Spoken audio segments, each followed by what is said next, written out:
Good morning, ladies and gents. A small round of applause to InternationalSchoolofKenya for giving us this opportunity, and for the speakers who have taken the bold step to share their story with you. And here's mine. I often see myself as a philosopher. I spend hours, days, seconds, minutes, hours, days, months, it doesn't matter. I spend a lot of time thinking about life and what it entails. I'm a student, and what that means is that I'm in the unique position that I can philosophize hours upon hours without having to worry that my children will go hungry. See? One can say I've leveraged this position of mine. I've leveraged it that I may stand here today before you in this moment in time to tell you my eureka moment, what life is. To share with you what is mine and hopefully soon to be your understanding of life. So, let's deal with a well-known, well-lived concept pertaining to life. Success. Success, they call it. We all know it. We've all heard of it. We've all called people successful in our day-to-day living. But what is our definition of success? What method do we look at someone and say, well, you're a successful man. You can do better, right? When we tell our children, I want you to have a successful life. Now, what definition are we using to say that? Well, for some, this is what it means to them. I am born. I go to school. I graduate, hopefully with a 7. I graduate, this is university this time. I graduate, oh, it's my doctorate. I get a job. I work. I work. I work. I work. I work. I work. I work. I get money, good housing, good spouse, twins even. A boy and a girl, it's perfect. And I go back into work. I work, I work, I work, I work until I'm old enough not to work again, and I retire. From there it's a simple life. I sleep, I sit, I sleep, I die. And I think I'm a thinker, and I think that this is kind of boring. And I ask those around me what they think. They, after a long, grueling session of interrogation, end up admitting that, well, that's just life. There's nothing you can do about it. It just is. And that's the problem. They say it's just is. There's a problem right there, and that's what I'm trying to tackle. I'm here to argue that even now, we are living our meaning of life.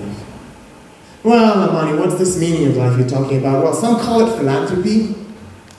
I call it the art of having and giving. Simple as that.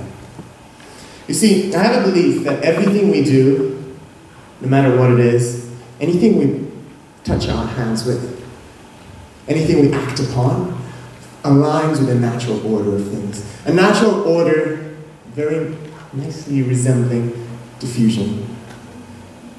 What constitutes diffusion? Diffusion is the net movement of molecules or atoms from an area of high concentration to an area of low concentration. Thank you, Mr. Robinson. And this analogy here represents a few things. Firstly, understand, the high concentration is a skill, a service, some wisdom, anything, even character. Have you ever seen a parent?